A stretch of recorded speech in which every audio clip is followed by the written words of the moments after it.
أعوذ بالله من الشيطان الرجيم. بسم الله الرحمن الرحيم. قل هذه سبيلي أدعو إلى الله على بصيرة أنا ومن اتبعني وسبحان الله وما أنا من المشركين. عليكم ورحمة الله وبركاته.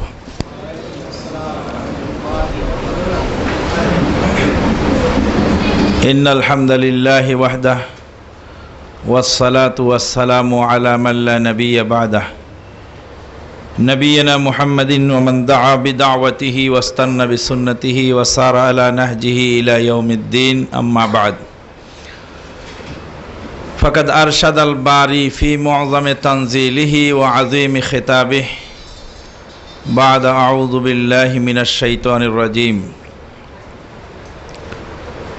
اتبعوا ما أنزل إليكم من ربكم ولا تتبعوا من دونه أولياء قليلا ما تذكرون.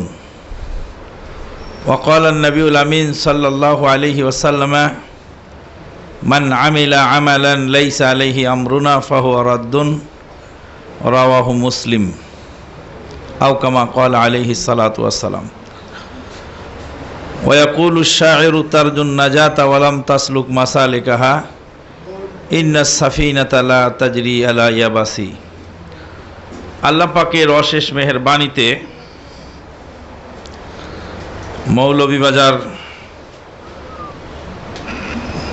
উলাউড়া উপজেলায় এক আনন্দঘন পরিবেশে কোরআন ও সুন্নাহর আলোচনা নিয়ে আমরা বসতে পেরেছি। যে আল্লাহ পাক কর্মচঞ্চল জিন্দেগির কিছু অংশ তার দিনের দাওয়াতের কাজে ব্যয় করার তৌফিক দিলেন, তারই বারগাহে শুকরিয়া আলহামদুলিল্লাহ। নবী মুহাম্মদুর রাসূলুল্লাহ সাল্লাল্লাহু আলাইহি ওয়াসাল্লামের প্রতি জানাই অগণিত অসংখ্য দরুদ ও সালাম। আল্লাহুম্মা সাল্লি আলাইহি আল্লাহুম্মা বারিক আলাইহি। সম্মানিত দ্বীনি বৈঠকের দ্বীনি ভাই সকল, আজকের এই অনুষ্ঠানের নাম হলো সুধী সমাবেশ। সুধী দুইটা শব্দের সমন্বয়,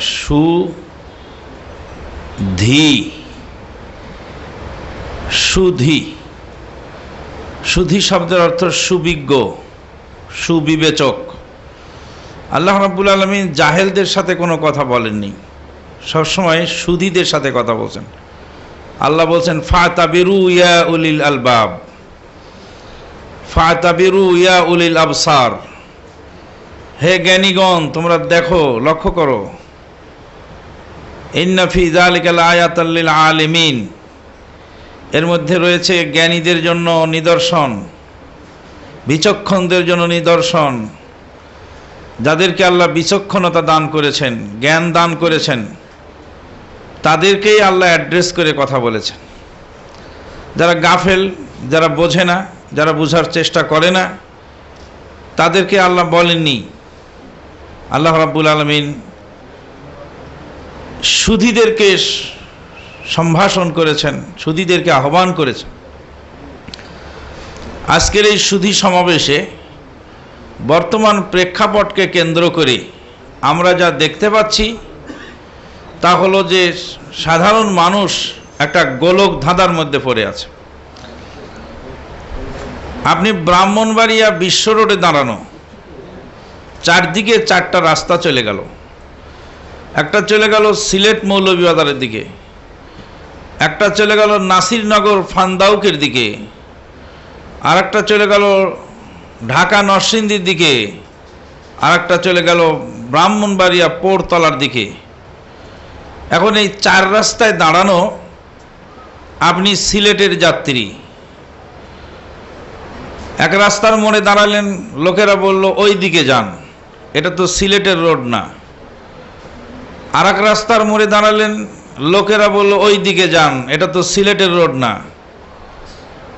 পশ্চিমের রাস্তায় দাঁড়ালেন, আরেকজন লোক বলল যে এদিকে নয়, আপনি এই কোনাকুনি যে রাস্তাটা চলে গেল ওদিকে যান। আপনি পড়ে গেলেন বিভ্রান্তিতে। কিছুক্ষণ পরে এক পাগল এসে বলল যে সিলেট যাওয়ার রাস্তা 4টাই, যেদিকেই গাড়ি যাচ্ছে ওদিকেই উঠলেই আপনি সিলেট পৌঁছে যাবেন। সুদূর পরাহত, হাসা ওয়াকাল্লা, কোশ্চিন কালেও নয়। চারদিকে 4টা রাস্তা চলে গেল চৌরাস্তা থেকে। আর যে লোক বলে 4 রাস্তার যে কোনো রাস্তার গাড়িতে চড়লেই আপনি সিলেট যাবেন, তার মতো মতলববাজ অথবা পাগল দুনিয়াতে আর নাই। শুনে রাখুন, দুনিয়া বিন্দু থেকে আপনি জান্নাত বিন্দু পর্যন্ত যাবেন যেই রাস্তা বেয়ে, যেই পথ বেয়ে, এই পথের নাম হলো সিরাতুল মুস্তাকিম। সিরাত শব্দের অর্থ রেখা, আর মুস্তাকিম মানে সরল, সরল রেখা। আমার জ্যামিতির থিওরিতে বলছে এক বিন্দু থেকে আর এক বিন্দু পর্যন্ত সরল রেখা একটি হবে, একাধিক হবে না। যদি একাধিক রেখা টানা যায় এক বিন্দু থেকে আর এক বিন্দুতে, তাহলে হয় সবটি বক্র হবে, নতুবা একটি সরল থাকবে, বাকি সবকটি বক্র হবে।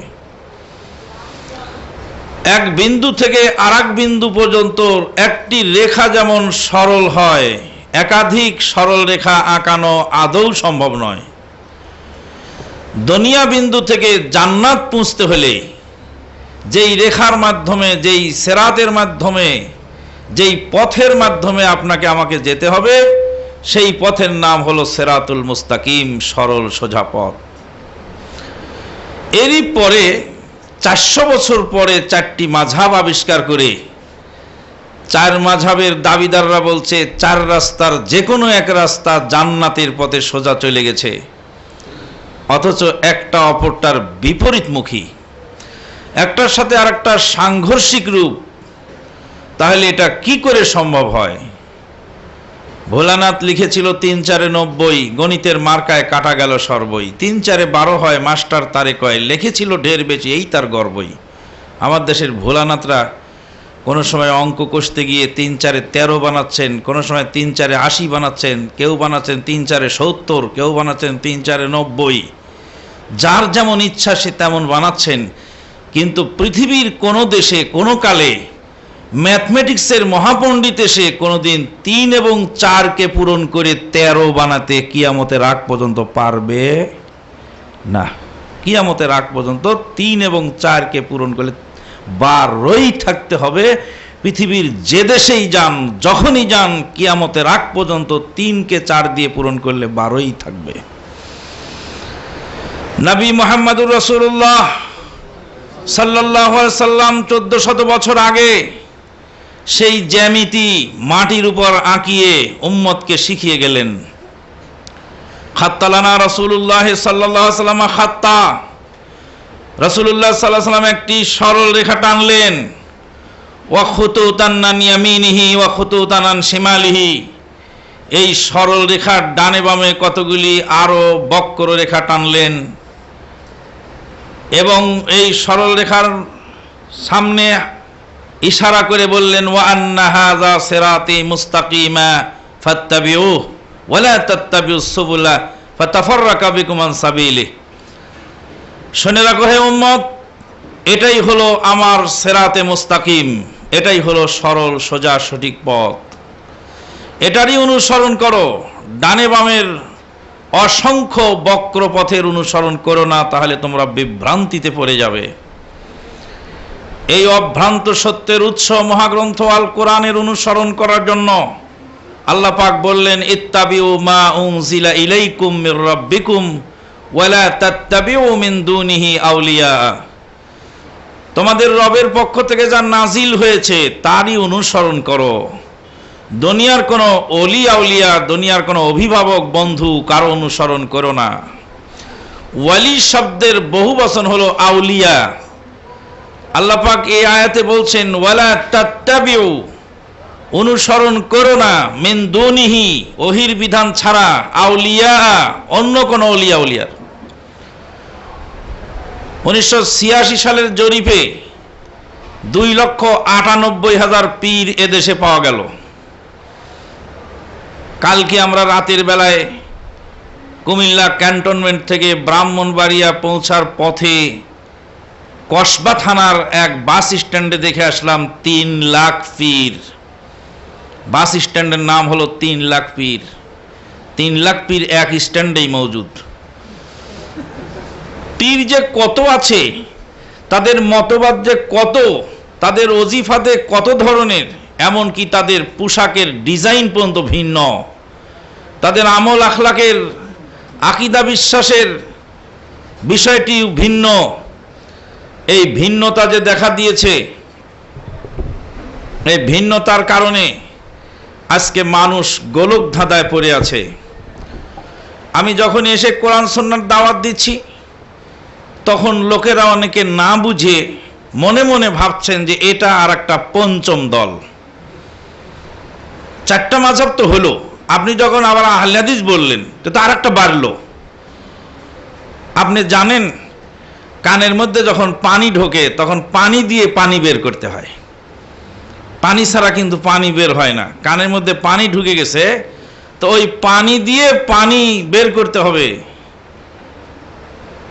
মধু, কিয়ামত মতো মধু থাকবে, মধুর নাম মধু, এটাই স্বাভাবিক। কিন্তু মধু শব্দের আগে একটা খাঁটি শব্দ কোন দিন থেকে যোগ হলো? যেদিনে মাদগুরকে মধু বানানো হয়েছে।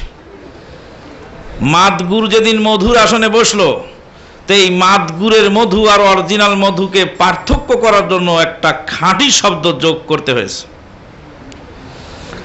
বন্ধুগণ, 4 দল লোক 4 কর্নারে বসে আছেন, প্রত্যেকেই মুসলিম ঐক্যের দাবি করছেন। কিয়ামত পর্যন্ত 4 কর্নারে বসে মুসলিম ঐক্য আদৌ সম্ভব নয়।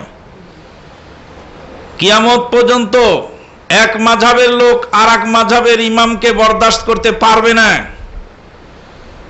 আমরা দুনিয়ার কোন মাযহাবের লেভেল না এনে নবী মুহাম্মদুর রাসূলুল্লাহ সাল্লাল্লাহু আলাইহি সাল্লামকে 0 পয়েন্টে বসিয়ে বলছি যে আপনার কর্নার ছেড়ে আপনি 0 পয়েন্টে আসেন। তাহলে বুঝতে হবে যে আহলে হাদিস আন্দোলন পঞ্চম আর একটি দল নয়, 4 দলকে ভাঙার আন্দোলন নাম আহলে হাদিস আন্দোলন। 4 কর্নার থেকে একত্রিত করে 0 পয়েন্টে আনার নাম আহলে হাদিস আন্দোলন। আমি তো বলি নাই যে আমার অমুক পীর সাহেবের সালাতের সাথে সালাত মিলিয়ে নাও, আমরা তো বলি নাই যে আমাদের অমুক মতবাদের সাথে মিলাও। আমাদের তো কোনো মডেল নাই, আমাদের তো কোনো লেভেল নাই, আমাদের তো কোনো ওজিফার কিতাব নাই, আমাদের তো কোনো আলাদা তরিকা নেই। আমরা এনেছি নবী মুহাম্মদুর রাসূলুল্লাহ সাল্লাল্লাহু আলাইহি সাল্লামের সালাতুর রাসূল, এনে বলছি যে তোমার মাযহাবী দলীয় সালাত ছেড়ে দিয়ে তুমি মুহাম্মদুর রাসূলুল্লাহ সাল্লাল্লাহু আলাইহি সাল্লামের সালাতের সাথে মিলাও। অবশ্যই হানাফি মাযহাবের লোকের আপত্তি আছে ইমাম শাফির কথা মানতে, অবশ্যই শাফি মাযহাবের আপত্তি আছে ইমাম আহমদ বিন হাম্বলের কথা মানতে, যেহেতু তারা প্রত্যেকেই এক দলীয় অ্যাঙ্গেলে এবং দলীয় দৃষ্টিকোণে আবদ্ধ হয়ে গেছে। দলের কাছে যখন জিম্মি হয়ে গেছে, তখন তার নিজের দলের বাইরে অন্য কোনো মত ও পথ যাচাই করার সুযোগ নাই। তখন আমি নির্দলীয়, নিরপেক্ষ, সবার ঊর্ধ্বে ইমামুল আইম্মা, ইমামুল মুরসালিন, ফখরে মওজুদাত, সরওয়ারে কায়নাত, সাহিবুল কিবলাতাইন ওয়াল হিজরাতাইন নবী মুহাম্মদুর রাসূলুল্লাহ সাল্লাল্লাহু আলাইহি সাল্লামকে তুলে ধরে বলছি, তোমার সালাতকে নবীর সালাতের সাথে মিলিয়ে নাও। আপনি যে মাযহাবের লোক হন না কেন, যেই তরিকার লোক হন না কেন, যেই ফেরকার লোক হন না কেন, নবী মুহাম্মদুর রাসূলুল্লাহ সাল্লাল্লাহু আলাইহি সাল্লামের তরিকার সালাতের সাথে যদি মিলাতে আপনার আপত্তি থাকে, তাহলে আপনার সাথে আমার আর কথাও শেষ হয়ে গেছে। আর যদি আপত্তি না থাকে, তাহলে অলরেডি আপনি আমার সাথে একমত হয়ে গেছেন। আল্লাহ পাক তাই বলছেন, আউযু বিল্লাহি মিনাশ শাইতানির রাজিম, ইত্তাবিউ মা উনজিলা ইলাইকুম মির রাব্বিকুম ওয়ালা তাত্তাবিউ মিন দুনিহি আউলিয়া কালিলাম মা তাযাক্কারুন। ইত্তাবিউ, ইত্তেবা করো, মেনে নাও, গ্রহণ করো, মা, যাহা কিছু, উনজিলা, নাজিল হয়েছে, ইলাইকুম, তোমাদের প্রতি, মির রাব্বিকুম, তোমাদের রবের পক্ষ থেকে। এখন বলেন তো আমাকে, আল্লাহর পক্ষ থেকে কি নাজিল হয়েছে? আল্লাহর পক্ষ থেকে কোরআন নাজিল হয়েছে। হাদিস কোথা থেকে এসেছে? হাদিস হাদিস কোথা থেকে এসেছে? রাসূলের মাধ্যমে হাদিস এসেছে। এখানে এসে মৌলিক বিশ্বাসের মধ্যে খালাল ঢুকে গেছে। কোরআনের পাওয়ার বেশি না হাদিসের পাওয়ার বেশি? কোরআনের পাওয়ার বেশি। কোরআনের হাদিসে যদি দ্বন্দ্ব হয় কোনটা আগে মানব? এই কথাটাই হলো 100% ভুল এবং মিথ্যা কথা। কেন? আল্লাহ পাক বলছেন, ওয়ামা ইয়ানতিকু আনিল হাওয়া ইন হুয়া ইল্লা ওয়াহয়ুন ইউহা। ওয়ামা ইয়ানতিকু আনিল হাওয়া, মুহাম্মদ সাল্লাল্লাহু আলাইহি সাল্লাম আল্লাহর নবী নিজের পক্ষ থেকে কোনো কথা বলেননি। ইন হুয়া ইল্লা ওয়াহয়ুন ইউহা, আল্লাহর পক্ষ থেকে ওহী নাজিল না হলে তিনি কোনো কথাই বলেন না। বহু ঘটনা হাদিসে মওজুদ। মা আয়েশা সিদ্দিকার চরিত্রে কলঙ্ক লেপন করা হলো। সাহাবায়ে কেরামগণ হয়রান হয়ে গেলেন, আল্লাহ নবী সাল্লাল্লাহু আলাইহি ওয়াসাল্লাম নিজে হয়রান, কি সিদ্ধান্ত হচ্ছে বলতে পারছেন না। আল্লাহর নবী সাল্লাল্লাহু আলাইহি ওয়াসাল্লাম মাসাধিক কাল অপেক্ষা করলেন, কোনো ফয়সালা আসছে না। আসমানের দিকে চেয়ে রইলেন, আল্লাহর ওহী নাজিল হলো। ওহী নাজিল হয়ে মা আয়েশা সিদ্দিকা রাদিয়াল্লাহু তাআলা আনহার চরিত্রের নিষ্কলুষতা এবং চরিত্রের মাধুর্যতা তুলে ধরা হলো। তখনই চূড়ান্ত ফয়সালা এসে গেল। এই ঘটনা থেকে দুইটা জিনিস জানা গেল। একটা জিনিস জানা গেল যে নবী সাল্লাল্লাহু আলাইহি সাল্লাম নিজের পক্ষ থেকে কোনো কথাও বলতেন না, কোনো সিদ্ধান্ত দিতেন না। আর একটা জিনিস জানা গেল যে নবী সাল্লাল্লাহু আলাইহি সাল্লাম নিজে গায়েব রাখতেন না। যদি রাখতেন তাহলে বলে দিতেন যে আমার স্ত্রী কোনো দুর্ঘটনা ঘটাননি। গায়েবের ভেদের যারা দাবিদার, তাদের দাবি এখানে নিষ্ফল হয়ে গেল। নবী সাল্লাল্লাহু আলাইহি সাল্লামের কাছে যদি কোরআন এবং হাদিস দুটোই আল্লাহর তরফ থেকে এসে থাকে, তিনি যদি নিজের পক্ষ থেকে কোনো কথা না বলে থাকেন, তাহলে কোরআন আর হাদিসের মধ্যে মৌলিক পার্থক্য কি? কোরআন ও হাদিসের মৌলিক পার্থক্য হলো তিনটি। এক নাম্বার পার্থক্য হলো কোরআনের ভাব ও ভাষা দুটাই আল্লাহর, হাদিসের ভাব আল্লাহর দেওয়া, ভাষা নবীর নিজের। আল্লাহর কথাকে নিজের ভাষায় প্রচার করলে তার নাম হাদিস, আর আল্লাহর বাণীকে হুবহু প্রচার করলে তার নাম কোরআন। কোরআন তেলাওয়াত করলে প্রতি অক্ষরে অক্ষরে নেকি হয়, হাদিস পড়লে প্রতি অক্ষরে অক্ষরে নেকি নাই। নেকি আছে কিন্তু অক্ষরে অক্ষরে নেকি নাই।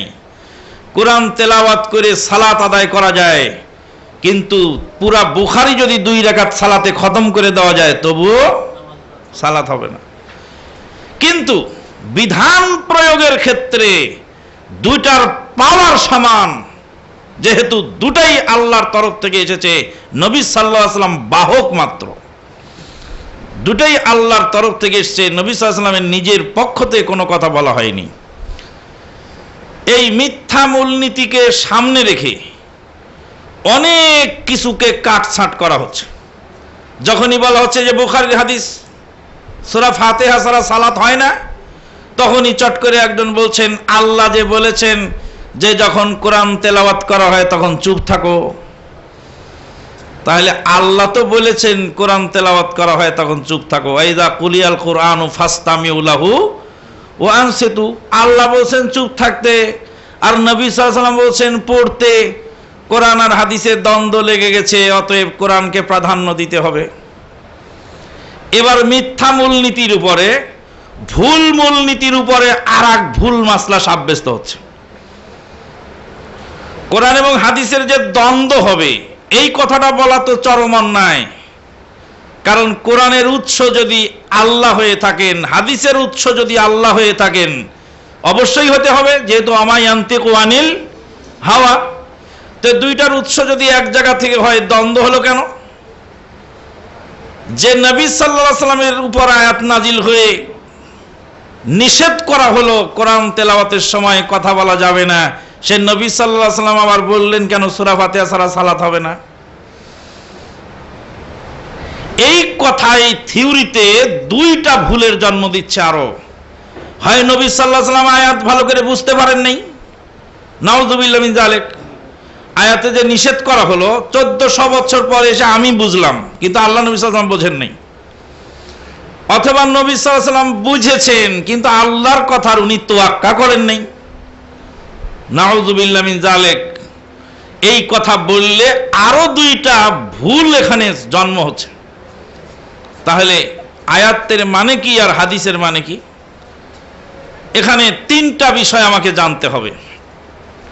এক নাম্বার বিষয় জানতে হবে, আয়াত নবী সাল্লাল্লাহু আলাইহি সাল্লামের উপর নাজিল হয়েছে, নবী সাল্লাল্লাহু আলাইহি সাল্লাম আমার চেয়ে বেশি বুঝতেন এবং আমার চেয়ে বেশি মানতেন।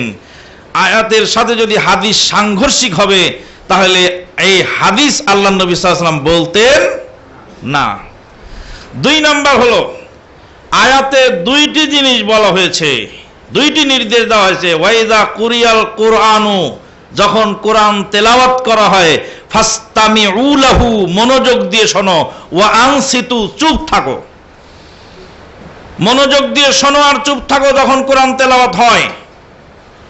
এই আয়াত যদি সালাতের মধ্যে সূরা ফাতিহা নিষেধের জন্য লাগানো যায়, তাহলে জোহরের সময় আপনি কি করবেন? আয়াতের নির্দেশ তো দুইটা, চুপ করে থাকো আর মনোযোগ দিয়ে শোনো। তো জোহরের সময় না হয় চুপ করে থাকলাম, কিন্তু মনোযোগ দিয়ে শুনবো কিভাবে? আসরের সময় মনোযোগ দিয়ে শুনবো কিভাবে? মাগরিবের শেষ রাকাতে মনোযোগ দিয়ে শুনবো কিভাবে? এশার শেষ 2 রাকাতে মনোযোগ দিয়ে শুনবো কিভাবে?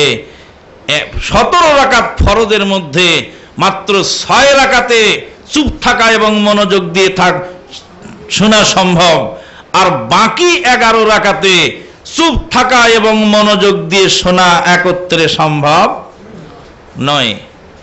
তাহলে আয়াতের এক অংশ কাটা পড়ে গেল, আর এক অংশ থেকে গেল, আয়াত এখানে প্রযোজ্য নয়। এরপরে তৃতীয় কথা, আপনি যখন মসজিদে ঢুকলেন, দেখছেন ইমাম সাহেব সূরা পড়ছেন, কেরাত পড়ছেন, ইমাম সাহেব পড়ছেন বিসমিল্লাহির রহমানির রহিম, তাবারাকাল্লাযী বিয়াদিহিল মুলকু ওয়া হুয়া আলা কুল্লি শাইইন কাদির, আল্লাযী খালাকাল মাউতা ওয়াল হায়াতা লিয়াবলুয়াকুম আইয়ুকুম আহসানু আমালা। জামাত চলছে, আপনি মসজিদে ঢুকলেন। এখন আপনার ওই আয়াত অনুযায়ী করণীয় কি? মনোযোগ দিয়ে শোনা আর চুপ থাকা। তা আপনি গিয়ে তখন কি করলেন? বলেন আল্লাহু আকবার, ইন্নী ওয়াজ্জাহাতু ওয়াজহিয়া লিল্লাযী ফাতারাস সামাওয়াতি ওয়াল আরদি হানিফা ওয়া মা আনা মিনাল মুশরিকিন। তারপরে নয়তু আনুসাল্লি আলিল্লাহি তাআলা 4 রাকাতে সালাতুজ যুহরে ফরজুল্লাহি তাআলা মুতাওয়াজ্জিহান ইলা জিহাতিল কাবাতি শরীফাতিল্লাহি আল্লাহু আকবার ইক্তিদাতু বিহাদাল ইমাম। তারপরে বললেন আল্লাহু আকবার। আগের গুলা যদি নাও বলেন তো আল্লাহু আকবার বলে তো সালাতে ঢুকলেন। তা আল্লাহ তো বলেছেন, আপনিই তো বলছেন যে আল্লাহ বলেছেন মনোযোগ দিয়ে শুনতে আর চুপ থাকতে। তো আপনি মনোযোগ দিয়ে শুনলেন না, চুপও তো থাকলেন, আপনি আল্লাহু আকবার বললেন তো। আল্লাহু আকবার বললেন কেন? আল্লাহু আকবার বলা যদি আপনার বৈধ হয় ইমাম কেরাত চলাকালীন সময়ে, তা আমার সূরা ফাতিহা পড়া বৈধ হলো না কেন? তা আপনি যে মূলনীতি বানিয়েছেন, আপনার মূলনীতি আপনি নিজেই কি করলেন? লঙ্ঘন করলেন। বন্ধুগণ, যেটা বলতেছিলাম, পরিশেষে গিয়ে আর এক জায়গায় বিরাট বিপদে পড়ে গেলাম। আল্লাহ পাক বলেছেন মুর্দা হারাম, মরা জিনিস খাওয়া হালাল না হারাম? মরা গরু, মরা মুরগি, মরা খাসি, এগুলি খাওয়া হালাল না হারাম? হুররিমাত আলাইকুমুল মাইতাতু ওয়াদ দামু ওয়া লাহমুল খিনজির। মুর্দা তোমাদের জন্য হারাম। এখানে কি মরা মাছ হালাল বলা হয়েছে, না সব মুর্দা হারাম ঘোষণা দেওয়া হয়েছে? মুর্দা হারাম। আল্লাহ বলছেন হুররিমাত, কোরআনে আছে হুররিমাত আলাইকুমুল মাইতাতু, তোমাদের জন্য মুর্দা হারাম। মরা মাছ খালেন, তার দলিল কোথায়? মরা মাছ খাওয়ার দলিল হাদিসে আছে। কোরআনে বলছে মুর্দা হারাম, আর হাদিসে বলছে মরা মাছ বৈধ। হাদিস আর কোরআনের দ্বন্দ্ব লেগে গেল যে। হাদিসের পাওয়ার কম, হাদিস ফেলে দেন। কোরআনের পাওয়ার বেশি, কোরআন মেনে নেন। এবার ঘোষণা দিয়েছেন যে মুর্দা হারাম, অতএব মরা মাছও হারাম। তাই তো বলেছিলাম সাতক্ষীরার মুফতি সাহেবকে যে আপনি কালকে ফতোয়া দিবেন মরা মাছ হারাম, আপনাকে জুত করার জন্য, দুরুস্ত করার জন্য আমানুল্লাহ মাদানিকে ঢাকা থেকে আসতে হবে না, এই দেশের মাছের ব্যাপারীরা আপনাকে সাইজ করবে। তাহলে কোরআনে বলল মুর্দা হারাম, হাদিসে বলল মরা মাছ বৈধ। এখানে হাদিসের বাণী দিয়ে মুর্দা হারামের ভিতর থেকে স্পেশাল ভাবে মরা মাছ খাওয়া বৈধতার দলিল পাওয়া গেল হাদিসের দ্বারা। হাদিস এবং কোরআন দুইটা প্যারালাল চলছে, যেহেতু দুইটার উৎস আল্লাহ। রেলগাড়ির দুইটা লাইন প্যারালাল চলবে। একটা লাইন যদি 1 ইঞ্চি ডাউন হয় আর একটা লাইন যদি 1 ইঞ্চি উপরে উঠে যায়, সঙ্গে সঙ্গে গাড়ি লাইনচ্যুত হয়ে কাত হয়ে পড়ে যাবে। ইসলামী শরীয়তের যে গাড়ি চলছে, এই শরীয়তের দুইটা উৎস রেলগাড়ির দুইটা লাইনের মতো, পাতের মতো, একটার নাম কোরআন এবং একটার নাম সহিহ হাদিস। প্যারালাল দুইটা পাশাপাশি চলছে, কিয়ামত পর্যন্ত চলবে। একটু 19-20 মেজারমেন্ট হয়ে গেলেই গাড়ির লাইনচ্যুত হয়ে যাবে, জীবন ধ্বংস হবে, বাঁচার কোনো কায়দা থাকবে না। কিয়ামত পর্যন্ত ওই সমস্ত ভাইয়েরা যারা নিজেদের মস্তিষ্ক প্রসূত কথা দিয়ে, নিজেদের মস্তিষ্ক প্রসূত থিওরি দিয়ে, বিধান দিয়ে ইসলামী শরীয়তকে ব্যাখ্যা করার চেষ্টা করছেন, তারা সমাধান দিতে পারবেন না। মানুষ পারফেক্ট নয়, মানুষের বুদ্ধি স্থূল, মানুষের বিবেক স্থূল।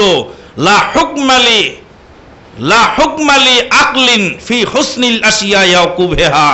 মানুষের বিবেক চূড়ান্ত ফয়সালাকারী হতে পারে না। আপনি এখান থেকে 1 কিলোমিটার দূরে তাকাবেন, দেখবেন যে আকাশ মাটিতে লেগে গেছে। আপনার চোখ ভুল সিদ্ধান্ত দিচ্ছে। তামাম বিশ্বের সকল মানুষের চোখ ভুল সিদ্ধান্ত দিচ্ছে, বাস্তব বিরোধী কথা বলছে। আপনার চোখ বলছে যে ওখানে 1 কিলোমিটার দূরে গেলে গাছে চড়লে আকাশ ছোঁয়া যাবে, কিন্তু আপনার চোখের সিদ্ধান্ত ভুল। রেলগাড়ির মাঝখানের ডাব্বাতে বসে আছেন, 15টা কম্পার্টমেন্ট, এদিকে 7টা, এদিকে 7টা, মাঝখানেটা আপনি জানালা দিয়ে মুখ বের করে এদিকে তাকায় দেখেন এদিকের গুলি আস্তে আস্তে ছোট, আর এদিকের গুলিও আস্তে আস্তে ছোট। রেল লাইনের উপরে আপনি দাঁড়ানো আছেন, দেখতে পাচ্ছেন যে এখানকার লাইনটার স্পেসটা অনেক বেশি, আর সামনের দিকেরটা আস্তে আস্তে ন্যারো হয়ে গেছে, সরু হয়ে গেছে। পিছনের দিকেরটাও আস্তে আস্তে ন্যারো হয়ে গেছে, সরু হয়ে গেছে। আপনার আমার চোখ ভুল সিদ্ধান্ত দেয়, আপনার আমার বিবেক ভুল সিদ্ধান্ত দেয়। অতএব চূড়ান্ত মাপকাঠি হলো কোরআন এবং সহিহ সুন্নাহ। আজকে যখন কোরআন এবং সহিহ সুন্নাহর দাওয়াত মানুষের কাছে তুলে ধরা হচ্ছে, তখন 3 ভাবে এটাকে প্রতিহত করা হচ্ছে। প্রথমে যেই দলিলটা এখানে এনে খাড়া করা হচ্ছে, তা হলো দুনিয়ার এত মানুষ কেউ বুঝলো না, তোমরা একাই বুঝলে। এই 4-5 জন লোক ইনারাই বুঝে ফেললেন, আর এত বড় বড় আলেম ওলামা হাফেজকারী কেউ বুঝলেন না। সংখ্যা গরিষ্ঠতার অজুহাত দেখিয়ে হক এবং সত্যকে প্রত্যাখ্যান করা হচ্ছে।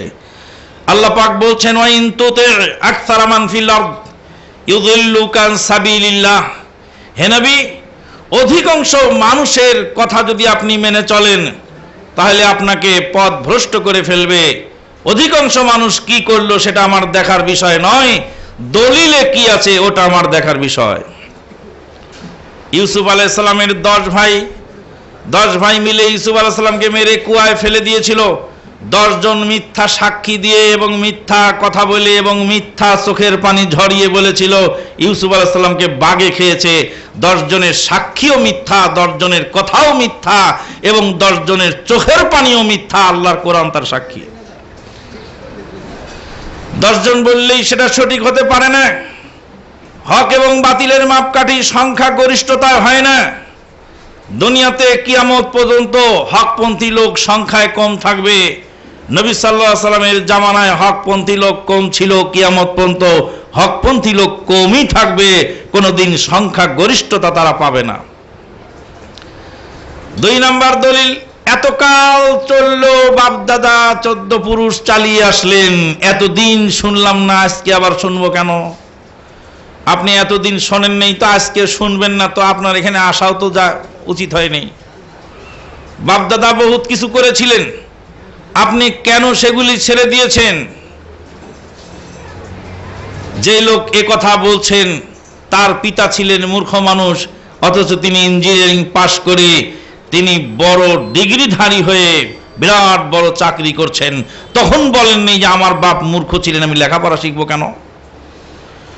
বাপ সোনের বনের ঘরে বাস করতেন, সে ঘর ভেঙে দিয়ে আধুনিক মডেলের বিল্ডিং বানিয়েছেন, তখন বলেন নেই যে বাপ সোনের ঘরে বাস করতেন, আমি ভালো বিল্ডিং বানাবো কেন? আল্লাহ পাক দুঃখ করে বলছেন, ইয়ালামুনা যাহিরাম মিনাল হায়াতিদ দুনিয়া ওয়া হুম আনিল আখিরাতি হুম গাফিলুন। তারা দুনিয়াটা ভালোই বোঝে কিন্তু আখিরাত সম্পর্কে উদাসীন। দুনিয়ার টাকাটা জাল নোট না সঠিক নোট দেখে নেই। টাকাটা যিনি দিয়েছেন তার চেহারার দিকে না তাকিয়ে টাকাটার দিকে তাকানো হয়। দুনিয়ার 100 টাকা জায়গা কেনার সময় জায়গা বিক্রেতার চেহারা, তার টাইটেল, তার বিদ্যা বুদ্ধি, তার সার্টিফিকেটের দিকে না তাকিয়ে জমিনের কাগজ দেখা হয়। লক্ষ লক্ষ কোটি কোটি টাকার সম্পদ জমিন, আর সেই জমিনের যে দলিলের পর্চা সেটা হলো ছেঁড়া কাগজ। ছেঁড়া কাগজের অনেক মূল্য, ছেঁড়া কাগজের অনেক দাম, কিন্তু চকচকা ঝকঝকা নকল কাগজের কোনো মূল্য আদালতে নাই। বন্ধুগণ, দুনিয়ার সবকিছু আমরা বুঝে নিলাম, কিন্তু আখিরাতের বিষয় আমরা বুঝতে নারাজ। ওই জন্য আমাদের প্রয়োজন পর্যাপ্ত পরিমাণ ইলম হাসিল করা। আজকে ইলম হাসিল না করার কারণে, কিতাবখানা খুলে না দেখার কারণে, একটু চোখ মিলে আমি দেখলাম না যে আমি কোন দিকে চলছি আর কোন পথে সোয়ার হয়েছি। সিলেটের গাড়িতে সোয়ার হয়েছি না ঢাকা নরসিংদীর গাড়িতে সোয়ার হয়েছি। হ্যাঁ, রাতের বেলায় এক ভাই বললেন, জিজ্ঞেস করলাম কামারপাড়া যাব এই রাস্তায়? বলে হ্যাঁ, কামারপাড়া এই রাস্তায় সোজা চলে যান। কিন্তু ল্যাপের তল থেকে উনি বললেন, উনি তো দেখলেন না গাড়ির মুখটা কোন দিকে আছে, কামারপাড়ার দিকে আছে না মাথা ভাঙার দিকে আছে? হ্যাঁ, এটা তো ঢাকার রাস্তা বুঝলাম, তো ঢাকার রাস্তা তো পিছনে ঘুরে গাড়ি ঘুরাই নিয়ে গেলে এটা তো ঢাকার রাস্তা, এটা তো সিলেটের রাস্তা। রাস্তার এক প্রান্ত ঢাকায় পৌঁছে গেছে, আর এক প্রান্তে সিলেটে পৌঁছে গেছে। আপনার গাড়ির মুখ কোন দিকে আছে ওটা তো দেখে বলতে হবে। যদি বলি যে এটা এই রাস্তা সোজা ঢাকা চলে গেছে, কথা তো ঠিক। এই রাস্তার আর এক মাথা যে সোজা সিলেট চলে গেছে, এটাও তো ঠিক। আপনার গাড়ির গতি কোন দিকে, মুখটা কোন দিকে সেটা তো দেখা দরকার। সেটুকু না দেখে তো হলো না। হ্যাঁ, শেরপুর থেকে মৌলভীবাজার খানিকটা পূর্ব দিকে, ম্যাপের মধ্যে আছে চমৎকার, কিন্তু শেরপুর কোন দিকে পশ্চিমে আর মৌলভীবাজার পূর্ব দিকে, এটা নির্ণয় করার আগে ম্যাপটা তো ধরা জানতে হবে। ম্যাপটা যদি উত্তর দিকে না ধরে দক্ষিণ দিকে ধরা হয়, তাহলে তো মৌলভীবাজার পশ্চিমে চলে যাবে আর শেরপুর চলে আসবে পূর্ব দিকে। তাহলে ম্যাপে জায়গা নির্ণয় করার আগে ম্যাপ যে উত্তর দিক মুখ করে ধরতে হয়, পৃথিবীর যে দেশের ম্যাপ হোক না কেন, যেদিকেই ধরেন না কেন, ম্যাপের উপরের অংশ উত্তর দিকে থাকবে। এটাই চিরন্তন নীতি, এই নীতিকে বাদ দিয়ে যদি ম্যাপকে ঘুরিয়ে ধরা যায় তো তাই তো এপারেরটা ওপারে চলে গেল আর ওপারেরটা এপারে চলে গেল। আমরা তো নয়ন মিলে খুঁজে তো ওটা দেখলাম না। আজকে না দেখার কারণে শতধা বিচ্ছিন্ন হয়েছে। এক একজন পীর সাহেবের দাবন ধরে জান্নাতের টিকিট কেটে বসে আছি, চারজন চারদিকে নিয়ে যাচ্ছে, আর চারজন বলছি চারটাই ঠিক, যেদিক যাও জান্নাত একদিন পাবে। সুদূর পরাহত কিম্ভূত কিমাকার এ দেশ, কিম্ভূত কিমাকার এ দেশের মানুষ, কিম্ভূত কিমাকার এ দেশের চিন্তা ভাবনা, পিকুলিয়ার ম্যান, পিকুলিয়ার থিওরি। মানুষ হতবাক হয়ে তাকিয়ে আছে। চলছে তো চলছে, একটু নয়ন মেলে দেখলো না যে আমার গাড়ি কি সোজা পথে চলছে না উল্টা দিকে হাঁটছে। বন্ধুগণ, 3 নাম্বার দলিল হলো বিবেক। বিবেক দিয়ে কোরআন ও সুন্নাহকে যারা ব্যাখ্যা করছে, বিবেক দিয়ে বৈজ্ঞানিকেরা ব্যাখ্যা করেছেন। বৈজ্ঞানিকেরা একবার বলেছেন পৃথিবী ঘোরে, আর একবার বলেছেন সূর্য ঘোরে, আর একবার বলেছেন পৃথিবী সূর্য দুটাই ঘোরে, আবার বলেছেন পৃথিবীও ঘোরে না সূর্য ঘোরে না। চিন্তা করতে করতে মাথাই ঘোরে। এই পৃথিবীর বুকে 2 জন বৈজ্ঞানিক এসেছিলেন, একজনের নাম মিস্টার পিথাগোরাস আর একজনের নাম মিস্টার টলেমি। মিস্টার টলেমি এবং মিস্টার পিথাগোরাস 2 বৈজ্ঞানিকের সমর্থকেরা মাত্র 2500 বছর দ্বন্দ্ব করেছে পৃথিবী ঘোরে না সূর্য ঘোরে এই সাবজেক্টের উপরে ফাইনাল রেজাল্ট আনতে পারেনি। ফাইনাল রেজাল্ট আনতে পারে নাই পিথাগোরাস এবং টলেমির সমর্থকেরা। 2500 বছর যাবত দ্বন্দ্ব হয়েছে, কিন্তু 2500 বছরে কোনো রেজাল্ট নামে নাই। অতএব মানুষের বিবেক কোনোদিন রেজাল্ট দিতে পারে না। বাইতুল মাকদেসের সমস্ত মানুষ সেদিন বিবি মরিয়মকে জেনাকার সাব্যস্ত করে বাইতুল মাকদেস থেকে মেরে পিটে অপমান করে চুলের ঝুঁটি ধরে জঙ্গলে ফেলে দিয়েছে। বলছিল যে স্বামী ছাড়া বাচ্চা জন্ম দিতে পারে সে মহিলা কতই খারাপ। বাইতুল মাকদেসের একজন মানুষের বিবেকও সেদিন সমর্থন দেয়নি যে আল্লাহ দিলে হতেও পারে। বাস্তব ছিল তার সম্পূর্ণ উল্টা। তদানীন্তন বিশ্বের সমস্ত মানুষ হতবাক হয়ে বিবি মরিয়মকে ফেলে দিয়ে চলে আসলো। আজকে বিবি মরিয়ম তার 2000 বছর পরে এসে, প্রায় 2000 বছর পরে এসে একজন কচি খোকাও বলতে পারে বিবি মরিয়মকে আল্লাহ পাক বাচ্চা দিয়েছিলেন পিতা ছাড়া। তামাম পৃথিবীর মানুষ যদি, তামাম পৃথিবীর আদালত যদি কোনো রায় দেয়, আল্লাহর কোরআন যদি তার বিপরীত চলে, তাহলে তামাম পৃথিবীর আদালতের রায় অকৃতকার্য। আল্লাহর কথা সেখানে চূড়ান্ত। আল্লাহর কথাও বুঝার দরকার আছে। তাই তো জলিলুল কাদার নবী মুসা আলাইহিস সালাতু ওয়াস সালাম, এত বড় নবী, মুসা আলাইহিস সালামের 3টি বৈশিষ্ট্য, এত বড় বৈশিষ্ট্য অন্য কোন নবীর মধ্যে পাওয়া যায় না।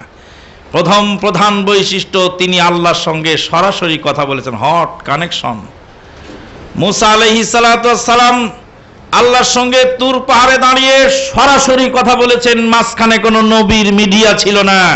খোদ আমাদের নবী, শ্রেষ্ঠ নবী, তার কাছে ওহী নিয়ে এসেছেন জিবরিল ফেরেশতা, কিন্তু মুসা আলাইহিস সালাতু ওয়াস সালামের কাছে জিবরিল ফেরেশতা ওহী নিয়ে আসেন নাই।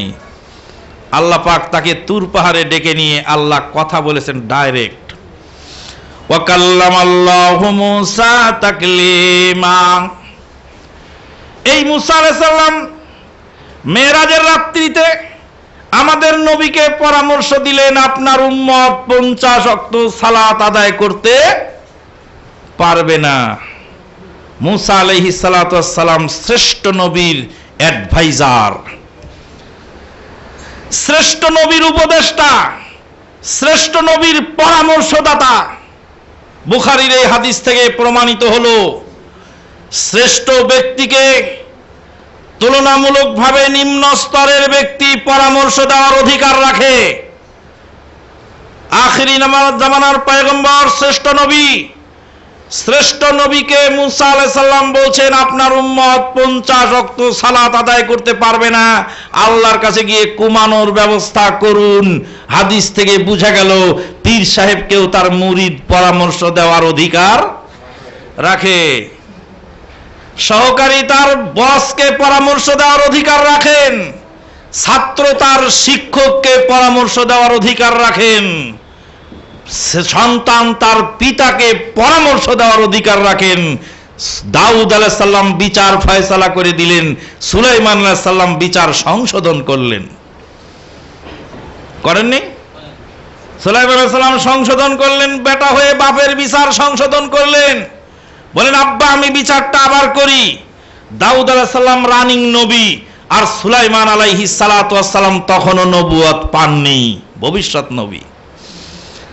বেটা সংশোধন করলেন, বেটার বিচারটা ঠিক হলো, বাপের বিচারটা ভুল হয়ে গেছিল। দুইবার দুই বিচার সংশোধন করলেন সুলাইমান আলাইহিস সালাম তার পিতা দাউদ আলাইহিস সালামের। কোরআনের এই সমস্ত ঘটনা প্রবাহ থেকে প্রমাণিত হলো পৃথিবীর কোন পীর সাহেব পারফেক্ট নন। খোদ আল্লাহর নবী সালাত আদায় করেছেন, আল্লাহর নবী সাল্লাল্লাহু আলাইহি সাল্লামকে সাহাবায়ে কেরামগণ লুকমা দিয়েছেন। এখনো মক্কার ইমাম যদি ভুল করে, তার পিছনে তার শাগরেদ দাঁড়িয়ে থাকলে তিনি লোকমা দিবেন, এটাই চূড়ান্ত, এটাই দ্বীন, এটাই ইসলাম। ওখানে বলা চলবে না যে মক্কার ইমাম তো বড় আর পিছনে যিনি দাঁড়িয়েছেন ছোট, উনি আবার লোকমা দেন কি করে। পৃথিবী অচল হয়ে যাবে, পৃথিবী চলবে না, অচল হয়ে যাবে। মুসা আলাইহিস সালাতু ওয়াস সালাম শ্রেষ্ঠ নবীর অ্যাডভাইজার, হাসরের ময়দানে আল্লাহ পাক তাকে বেহুশ করবেন না, বেহুশির হাত থেকে আল্লাহ রক্ষা করবেন। 3 বৈশিষ্ট্যের অধিকারী এত বড় জলিলুল কদর নবী, তিনি শিখতে গেলেন খিজির আলাইহিস সালাতু ওয়াস সালামের কাছে। মুসা আলাইহিস সালাতু ওয়াস সালামেরও কিছু বিদ্যা শিখার দরকার, তাই তিনি খিজির আলাইহিস সালামের তালেবে ইলম হলেন। কোরআনে আছে না? কোরআন তো আমরা পড়ি, একটু বিবেচনা করি না, দেখি না যে এত বড় নবী তারও আবার তালেবে ইলম হওয়া লাগলো। যার তালেবে ইলম হলেন তিনি নবী না নবী নন, এ নিয়ে দ্বন্দ্ব আছে, ইখতিলাফ আছে, মতানৈক্য আছে। কিন্তু মুসা আলাইহিস সালাতু ওয়াস সালাম যে নবী, এতে কোনো মতানৈক্য নাই। যিনি শ্রেষ্ঠ নবীর অ্যাডভাইজার, তিনি ইলম শিখার জন্য খিজির আলাইহিস সালামের কাছে গিয়ে বলছেন, কয়লা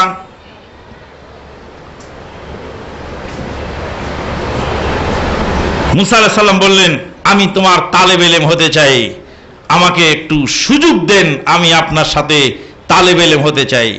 খিজির আলাইহিস সালাম বলছেন, না, তোমার ধৈর্য কম, তুমি তালেবে ইলম হওয়ার যোগ্যতা রাখো না। ওই যে সেদিন মিশরের বাজারে ঘুষি মেরে মানুষ মেরে ফেলেছিলেন মুসা আলাইহিস সালাম, কোরআনে দেখেননি?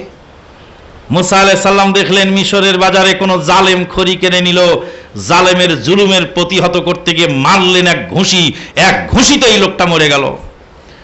আল্লাহ রাব্বুল আলামিন দেখলেন যে এত বড় জালালি মেজাজের লোকরে নবী বানিলে উম্মতকে মেরে লাথিয়ে গুতিয়ে জুতিয়ে উম্মতকে শেষ করে ফেলবে, হেদায়েত করবে কাকে? তাই তাকে পাঠালেন শুআয়ব আলাইহিস সালামের বাড়িতে, 10 বছর ছাগল চড়ায় মেজাজটা ঠান্ডা করে আসো, তারপরে নবুয়ত দিলে উম্মতকে চালাতে পারবে। উম্মতকে হত্যা করার জন্য নবীকে দুনিয়ায় পাঠানো হয় নাই, উম্মতকে হেদায়েতের জন্য পাঠানো হয়েছে। ডাক্তার রোগীকে হত্যা করার জন্য দুনিয়াতে আসে নাই, ডাক্তারের কাজ হলো রোগীর চিকিৎসা করা। আপনি মানুষ মারবেন বোম মেরে আর বলবেন যে এটা কোরআন সুন্নাহর নির্দেশ, আপনি ভুল বুঝেছেন। আপনার থিওরি হলো মাথা ব্যথা কেটে ফেলো, আর আমরা কোরআন হাদিসের নির্দেশ হলো মাথা ব্যথা চিকিৎসা করো। মুসা আলাইহিস সালাতু ওয়াস সালাম খিজির আলাইহিস সালাম বললেন যে তুমি ধৈর্য ধারণ করতে পারবে না, ইন্নাকা লান তাসতাতিয়া মাইয়া সাবরা। মুসা আলাইহিস সালাতু ওয়াস সালাম বলছেন, সাতাজিদুনি ইনশাআল্লাহু সাবিরাও ওয়ালা আসিলাকা আমরা। খিজির আলাইহিস সালাম, আমাকে একটু সুযোগ দেন, আমি ধৈর্য ধারণ করব, আপনার কাছে কিছু বিদ্যা শিখতে চাই। খিজির আলাইহিস সালাম বললেন, ফাইনি তাবাতানি, যদি তুমি আমার সাথে চলো, ফালা তাসআলনি আন শাইইন হাত্তা উহদিসা লাকা মিনহু যিকরা, কোনো বিষয় কোনো প্রশ্ন করা যাবে না, কোনো বিষয় কোনো মন্তব্য করা যাবে না, শুধু দেখতে থাকবে যে কি করি আমি। মুসা আলাইহিস সালাতু ওয়াস সালাম এবং তার উস্তাদ খিজির আলাইহিস সালাম দুইজন রওনা দিলেন। ফান্তালাকা, আল্লাহর কোরআন বলছে দুইজন রওনা দিলেন। হাত্তা ইযা রাকিবা ফিস সাফিনা, দুইজন উঠলেন এক নৌকায়। ফাখারাকাহা, নৌকায় উঠেই নৌকাটা ছিদ্র করে ফেললেন। মুসা আলাইহিস সালামের রাগ তো থামে না, উস্তাদ হয়েছে দেখে যা ইচ্ছা তাই করবে নাকি? সে কেমন উস্তাদের শাগিরদ হলাম রে, নৌকাটায় উঠে জলজান্ত নৌকাটা, ভালো নৌকাটা, সুন্দর নৌকাটা রে নষ্ট করে ফেললো কেন? এই যে নৌকাটা ছিদ্র করলো, এখন ঢেউে ঢেউে এই ছিদ্রপথে পানি উঠে যে নৌকা ডুবে যাবে, কাজ তো খুব খারাপ হয়ে গেল। যেই নৌকায় গাং পার হব, নদী পার হব, সেই নৌকা ছিদ্র করলেন। এটা কেমন উস্তাদ! মুসা আলাইহিস সালাতু ওয়াস সালাম প্রতিবাদী কণ্ঠস্বর ভিতর থেকে ক্ষোভে ফেটে পড়ছেন আর বলছেন, আখারাক তাহালি তুগরিকা হালাহা লাকাদ জিতা শাইয়ান ইমরা।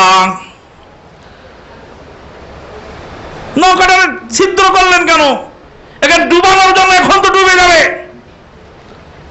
খিজির আলাইহিস সালাম বললেন, মুসা, তোমাকে না বলেছিলাম তোমার বিদ্যা আমার বিদ্যার সাথে মিলবে না। তুমি যেটাকে সঠিক মনে করো আমার কাছে বেঠিক, আর আমি যেটাকে বেঠিক মনে করি সেটা তোমার কাছে সঠিক। তুমি বুঝেছো নৌকা ছিদ্র করলে ক্ষতি হয়ে গেল, আমি তো নৌকা ছিদ্র করেছি উপকারের জন্য। তুমি তো বোঝো না, তোমাকে না মানা করেছিলাম যে তুমি আমার সাথে চলতে অযোগ্য। আমরা যখন বলি শবে বরাতের নামাজ চলবে না, মিলাদ চলবে না, হালুয়া রুটি চলবে না, পীরের মাজারে পীরের দরগায় দেওয়া যাবে না, কদম বুসি চলবে না, শহীদ মিনারে ফুল চড়ানো যাবে না, কবরের কাছে গিয়ে মাথা নত করা যাবে না, পীরের ওসিলা দিয়ে দোয়া করা হারাম, দিবস পালন করা অবৈধ, নবীর নামে যে সমস্ত কার্যক্রম চলছে সেগুলি অবৈধ, তখনই মানুষেরা বলে আপনি গুস্তাকে রাসূল। আমি তো গুস্তাকে রাসূল, আর আপনি তো মুহিব্বিয়ে রাসূল, আশেকে রাসূল। আপনি যে আপনার শ্রোতাদেরকে মিলাদ পড়াতে লাগিয়ে দিয়ে আপনি যে চায়ের পেয়ালা টানতে লাগলেন, আপনি কত বড় আদব রক্ষাকারী! আপনি তো রসুলকে সম্মান জানান দাঁড়িয়ে, তাই হলেন আপনি রসুলের আশেক। আর আমি বসে বসে দরুদ পড়ি দেখে আমি গুস্তাকে রসুল। আপনি নামাজের মধ্যে যখন দরুদ পড়েন তখন দাঁড়ান না কেন? আত্তাহিয়াত পড়ে দাঁড়াবেন, দাঁড়ায় বলবেন তুমি যে নূরেরও নবী, নিখিলের ধ্যানেরও ছবি। তারপরে আবার বসে দুআয়ে মাসুরা পড়ে সালাম ফিরাবেন। নামাজ হবে তো? কিয়ামত কাল পর্যন্ত এই কিম্ভূত কিমাকার সালাত আদায় করলে সালাত হবে না। হুজুর সাহেব মিলাদ তো নিজের বাড়িতে বহুদিন পড়ালেন, পরের বাড়িতে তো বহুদিন পড়লেন, নিজের বাড়িতে একাধ দিন মিলাদ পড়ান না কেন? ডুপ্লিকেট মাল for sale, not for use. Duplicate মাল সেল করার জন্য দোকানে রাখা হবে, ওটা নিজের বাড়িতে আনা হবে না। তাই তো মৌলভী সাহেব কোনোদিন নিজের বাড়িতে মিলাদ পড়িয়ে দেখালেন না। তাই তো নিজের বাপ মরে গেলে কোনোদিন দাওয়াত করায় খিলালেন না। আপনি কেন যাচাই বাছাই করে দেখলেন না যেটা ঠিক হলো না অঠিক হলো? আপনি যদি বলেন যে আমি আল্লাহর ওয়াস্তে করব, যেভাবেই করব সেভাবেই হবে। তুলসী গাছের তলায় যে লোক সেজদা দিচ্ছে, সেও তো পরকালের নাজাতের জন্যই দিচ্ছে, নরক থেকে বাঁচার জন্য আর স্বর্গ লাভের জন্য দিচ্ছে। ঠাকুরদেবকে দাওয়াত করে হিরো শ্রাদ্ধ করে খাওয়াচ্ছে বাপের রুহকে স্বর্গে পৌঁছানোর জন্য, পরজন্মে যেন রাধা হয়ে জন্ম নেয়, এই জন্য দোয়া করার জন্য সে ঠাকুরদেবকে খাওয়াচ্ছে। আপনিও তো মোল্লাকে খাওয়ালেন আপনার পিতা মারা যাওয়ার কারণে, চেহলাম কুলখানি করে। জীবনে তো কোনোদিন মোল্লাজিকে জিজ্ঞেস করলেন যে আপনার বাপ মরল, আমাদেরকে খিলালেন না কেন? নয়ন মেলে কোনোদিন দেখলাম না, চোখ বন্ধ করে মেনে নিলাম, এটার নাম হলো তাকলিদ। বন্ধুগণ, যখন এই কথাগুলি বলছি তখন বলছে আপনারা তো ভালো কাজকে নিষেধ করেন, ভালো কাজ আপনারা নিষেধ করেন। জি হ্যাঁ, আমরা ভালো কাজ নিষেধ করি। ভালো কাজ নবী যে নিষেধ করেছেন, নবী যে আপনার বিবেকের ভালো কাজকে নিষেধ করেছেন। নবী সাল্লাল্লাহু আলাইহি ওয়াসাল্লামের বাড়িতে তিনজন সাহাবী এলেন। কেউ বললেন সারা রাত ইবাদত করব, কেউ বললেন সারা জীবন সিয়াম পালন করব, আর কেউ বললেন যে জীবনে কোনোদিন বিবাহই করব না, জীবন চিল্লায় রাস্তায় নেমে যাব। আল্লাহর নবী তিনজনকেই বললেন তোমরা আমার উম্মত থেকে খারিজ। আমি রাতের কিছু অংশ ঘুমাই, কিছু অংশ ইবাদত করি, আমি সিয়াম পালন করি আবার সিয়াম ভঙ্গ করি। সারা জীবন প্রতিদিন যে সিয়াম পালন করবে, সারা রাত ভরে যে ইবাদত করবে, সারা জীবন আল্লাহর রাস্তায় ওয়াকফ করে দিবে, বিবাহ করবে না, সংসার করবে না, সে আমার উম্মত থেকে খারিজ। আল্লাহর নবী উম্মত থেকে খারিজ করলেন কাকে? তারা কি তাস পিটাতে চেয়েছিলেন, না মদ খেতে চেয়েছিলেন, না গাঞ্জা খেতে চেয়েছিলেন, না খারাপ কাজ করতে চেয়েছিলেন? কাজ ভালোটাই যখন বেশি হয়ে যায় তখন যে খারাপ হয়ে যায়। আদব যখন এক চামচ বেশি হয়ে যায় তখন বেয়াদবি হয়ে যায়। উস্তাদ বললেন শাগরেদকে চেয়ারে বসো, আরে বাবা বসো, 3 বার বসতে বললেন। শাগরেদ এতই আদবের ঢেকি, বললেন উস্তাদজি আপনার সামনে চেয়ারে বসা বেয়াদবি, অতএব বসলাম না। উস্তাদ 3 বার নির্দেশ দিলেন, 3 বারে বসলেন না। এরপরে আদবের কিছু থাকলো? আদব আলীকে বলছিল ডাব গাছ থেকে ডাব পারো, আদব আলী বলছিল উস্তাদ নিচে থাকবে, উপরে আমি ডাবের গাছে উঠবো, এত বড় বেয়াদবি হবে না, উস্তাদ তোমার ডাব তুমিই পারো। আদব যখন 1 চামচ বেশি হয় তখন বেয়াদবি হয়। চায়ের মধ্যে 1 চামচ চিনি বেশি হলে চা শরবত হয়ে যায়। খাদ্যের মধ্যে, তরকারির মধ্যে 1 চামচ লবণ বেশি হয়ে গেলে তরকারি অখাদ্যে পরিণত হয়। লবণ ছাড়াও চলে না, লবণ বেশি হয়ে গেল bad ad. Bad ad, bad মানে খারাপ আর অ্যাড মানে সংযোজন। ইসলামের মধ্যে যেটা বেদাত ওটাই ইংরেজিতে ব্যাড অ্যাড। বিদআত শরীয়তের মধ্যে নতুন সংযোজন, যেটা শরীয়তের অনুমোদিত নয়।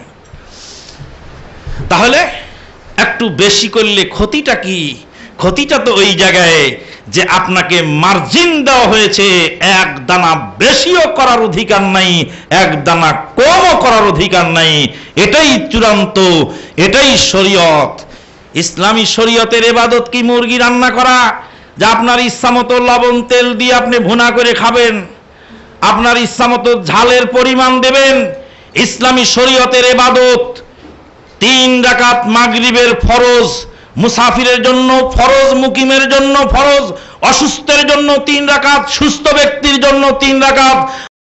ইরানি, তুরানি, জাপানি, জার্মানি, ইংল্যান্ডি, হোল্যান্ডি, পোল্যান্ডি, নাইজেরিয়া, আলজেরি, মালয়েশিয়া, ইন্দোনেশিয়া, সাদা কালো লম্বা খাটো ইতর ভদ্র শিক্ষিত অশিক্ষিত এদেশি বিদেশি সকল শ্রেণীর মানুষের জন্য কিয়ামত কাল পর্যন্ত 3 রাকাত মাগরিবের ফরজ, 3 রাকাত কিয়ামত পর্যন্ত থাকবে। কিয়ামতের আগ পর্যন্ত 4 রাকাত বানানোর এখতিয়ার পৃথিবীর কারো নেই। মাগরিবের সালাত জোরে পড়বেন না আস্তে পড়বেন, 2 রাকাত আস্তে আর 1 রাকাত জোরে, এটাই চূড়ান্ত ফয়সালা। কিয়ামতের আগ পর্যন্ত এটার 19-20 করার অধিকার পৃথিবীর কারো নাই। মসজিদে ঢোকার সময় আল্লাহর নবী কোন দোয়া পড়েছেন ওটাই থাকবে। কিয়ামতের আগ পর্যন্ত একটা নোক্তা পরিবর্তন হবে না। আল্লাহর নবী সাল্লাল্লাহু আলাইহি ওয়াসাল্লাম উঠে চড়ার সময় যেই দোয়া পড়েছিলেন সেই দোয়া আমরা বাসে চড়ার সময় পড়ছি, বিমানে চড়ার সময় পড়ছি। বাস, উট পরিবর্তন হয়ে বাসে পরিণত হয়েছে, বাহন পরিবর্তন হয়ে গেছে, যাওয়ার মাধ্যম চেঞ্জ হয়েছে, কিয়ামত পর্যন্ত হতেই থাকবে। দুয়া যেহেতু ইবাদত, তাই দুয়ার একটা নুকতাও পরিবর্তন হয়নি। 1400 বছর পার হয়ে গেল, কিয়ামতের আগ পর্যন্ত বাহনে চড়ার দোয়া ওটাই থাকবে। বাহন যদি এর চেয়ে আরো 1000 পদের সৃষ্টি হয়ে যায়, প্রত্যেক বাহনেই ওই দোয়া থাকবে। বাহনে চড়ার দোয়ার একটা নুকতাও কিয়ামত পর্যন্ত পরিবর্তন হবে না। বাহনটা আপনার ইখতিয়ার, আপনি ট্রেনে যাবেন না বাসে যাবেন আপনার ইখতিয়ার, কিন্তু দোয়া আপনি মসজিদে ঢুকারটা পড়বেন না বাহনে চড়ারটা পড়বেন ওখানে আপনার ইখতিয়ার চলবে না। বন্ধুগণ, তাহলে নবী সাল্লাল্লাহু আলাইহি ওয়াসাল্লাম যেটার অনুমোদন দেননি, সাহাবায়ে কেরামগণ যেটার অনুমোদন দেননি, সেটার বাড়তি কমতি করার ইখতিয়ার আমার আপনার নাই। আমি আপনি সেটাকে যত ভালো মনে করি না কেন। মুসলিম জাহানের খলিফা আলী ইবনে আবি তালেব ঈদগার ময়দানে বসে আছেন, সাহাবায়ে কেরামগণ তাকবীর পড়ছেন, আল্লাহু আকবার, আল্লাহু আকবার, লা ইলাহা ইল্লাল্লাহু, আল্লাহু আকবার, আল্লাহু আকবার, লিল্লাহিল হামদ। জনৈক সাহাবী বললেন, আমিরুল মুমিনিন 2 রাকাত নফল পড়ি, বসে থাকার চেয়ে একটু 2 রাকাত নফল ইবাদত করি। আলী ইবনে আবি তালেব বললেন, অসম্ভব, হতে পারে না, ঈদের মাঠে কোনো নফল নাই,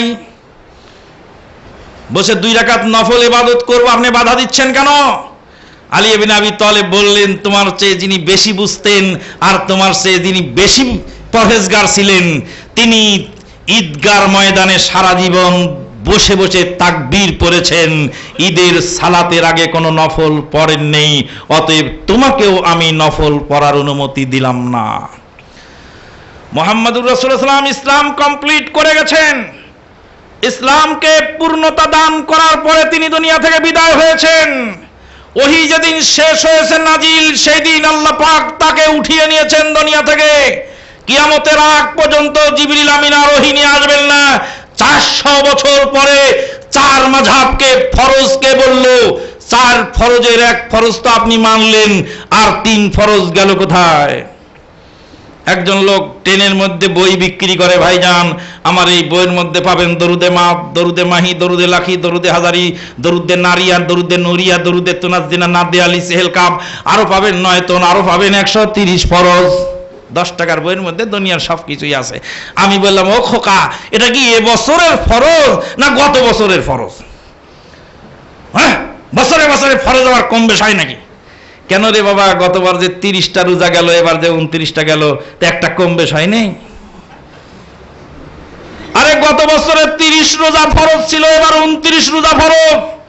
রোজা যেমন একটি কমেছে, আবার নিয়ত তো একটা কমেছে। 30 রোজা 30 ফরজ, 30 নিয়ত 30 ফরজ। ও তো তুই 30 দিয়ে গুনে তো 130টা বানাস, তো ওখানে তো একটা রোজা যেমন কমলো, একটা নিয়ত কমলো, দুইটা তো একসাথেই কমলো। ওই জন্যই তো বললাম যে এ বছরের ফরজ না গত বছরের ফরজ। তারপরে আছে 4 মাযহাব 4 ফরজ, 4 কুরসি 4 ফরজ। 4 মাযহাব 4 ফরজ, তুমি কয় মাযহাব মানো? বলে আমি 1 মাযহাব মানি।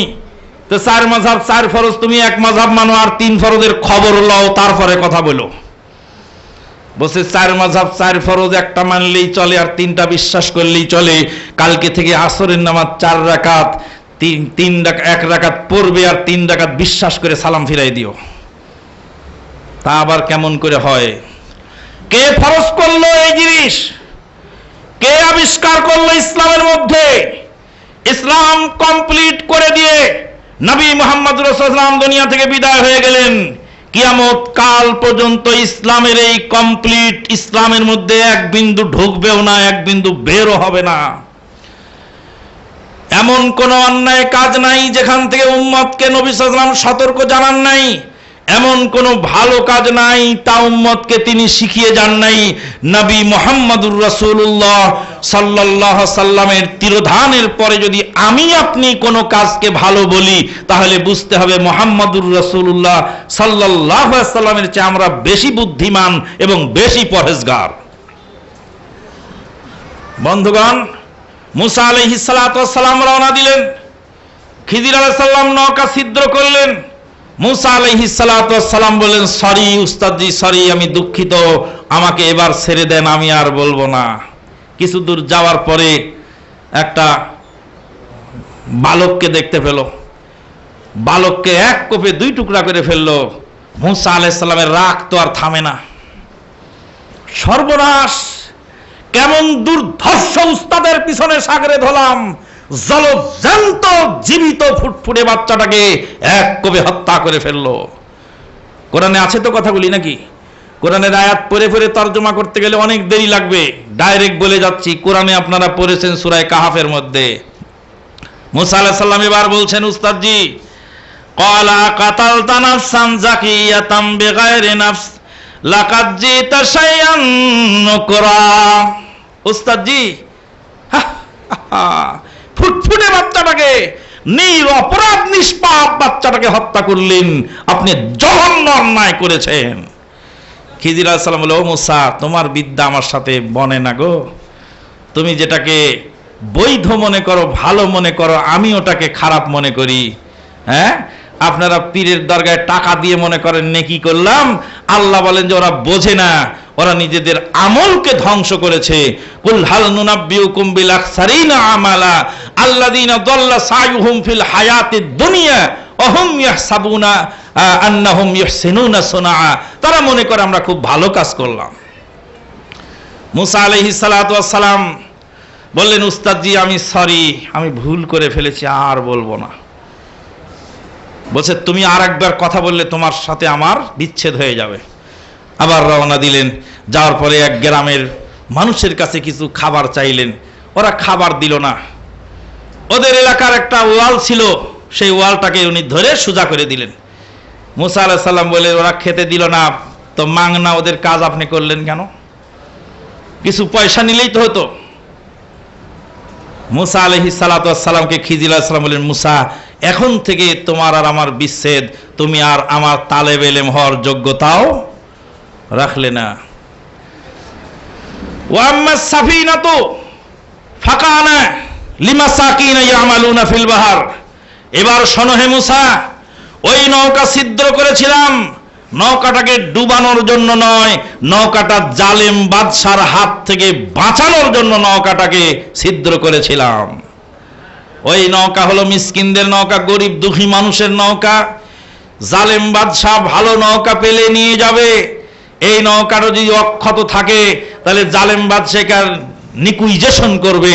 গাড়ি নিকুইজেশন করে দেখেন না, সরকারের গাড়ির দরকার, আপনার সুন্দর গাড়িটা নিয়ে যাবে, ড্রাইভার খুব বড় বুদ্ধিমান, গাড়িটা সাইড করে চট করে তার হেডলাইটের একটা তার, এক লাইট তার ছিঁড়ে এক কানা চোখ, এক চোখ কানা গাড়ি নিয়ে সামনে আগাচ্ছে। পুলিশ বলছে, এই সরকারি নিকুইজেশন গাড়ি লাগবে। বলছে, এক্সকিউজ মি স্যার, আমার গাড়ি এক চোখ কানা। সরকারের নিকুইজেশনের হাতের থেকে বাঁচার জন্য গাড়ির একটা চোখ কানা করে ওকে ক্ষত বিক্ষত করে দেওয়া হলো। জালেম বাদশাহ অক্ষত নৌকা নিয়ে যাবে, গরিব দুঃখী মানুষ ক্ষতিগ্রস্ত হবে। জালেমের হাত থেকে নৌকাটাকে সেভ করার জন্য নৌকা ছিদ্র করা হয়েছে। মুসা নৌকা ডুবানোর জন্য ছিদ্র করা হয় নাই। খিজির আলাইহিস সালাম বললেন মুসা কালিমুল্লাহকে, তাহলে নৌকাটা ছিদ্র করা হয়েছে কেন? জালেমের হাত থেকে বাঁচানোর জন্য। নৌকা ছিদ্র না করলে জালেমের হাত থেকে বাঁচবে না। আপনাকে আমি বলছি, ফরজ সালাতের পরে মুনাজাত করবেন না। ফরজ সালাতের পরে প্রচলিত মুনাজাত আছে, এটা বেদাত। এই কাজ করলে আপনার আমল বাতিল হয়ে যায়, নেকি নষ্ট হয়ে যায়, নবীকে অপমান করা হয়। জানাজা পড়ে এক কিরাত নেকি কামাই করেছেন, লাশ দাফন করে আর এক কিরাত নেকি কামাই করেছেন, 2 কিরাত নেকি। এই 2 কিরাত নেকি নষ্ট হয়ে যাবে যদি এই নেকির সাথে বেদাত ঘটানো হয়। মান আমিলা আমালান লাইসা আলাইহি আমরুনা ফাহুয়া রাদ্দুন, যে এমন আমল করলো যেটা আমার শরীয়তের অনুমোদিত নয়, সেটা মরদুদ, সেটা বাতিল। তাহলে আপনাকে আমি বেদাত থেকে বাঁচার জন্য বললাম কেন? আপনার ইবাদতের সওয়াবটা যেন অক্ষত থাকে। মুসা আলাইহিস সালাতু ওয়াস সালাম এবং খিজির আলাইহিস সালামের বিদ্যা এক হলো না। বাচ্চাটা সম্পর্কে বললেন যে এই বাচ্চাটা তার পিতামাতার জন্য নাফরমান হতো। উস্তাদ আগে বুঝলেন, শাগিরদ পরে বুঝলেন, তাহলে বুঝার কিছু আছে। এত বড় জলিলুল কদর নবী, তারও যখন বুঝার দরকার হলো, আপনাকেও আমাকেও বুঝার দরকার আছে। অতএব কোরআন সুন্নাহ বুঝে নিয়ে আমল করতে হবে। আল্লাহ পাক আমাদের আপনাদেরকে তৌফিক দান করুন। আমিন, আল্লাহুম্মা আমিন। আকুলু কওলি হাযা আস্তাগফিরুল্লাহ লি ওয়া লাকুম ওয়া লিসাইরিল মুসলিমিন ফাস্তাগফিরুহু মিন কুল্লি যামবিন ওয়া আতুবু ইলাইহি ইন্নাহু হুয়াল গাফুরুর রহিম। সুবহানাকা আল্লাহুম্মা ওয়া বিহামদিক আশহাদু আল্লা ইলাহা ইল্লা আনতা আস্তাগফিরুকা ওয়া আতুবু ইলাইক। আসসালামু আলাইকুম ওয়া রাহমাতুল্লাহি ওয়া বারাকাতুহু।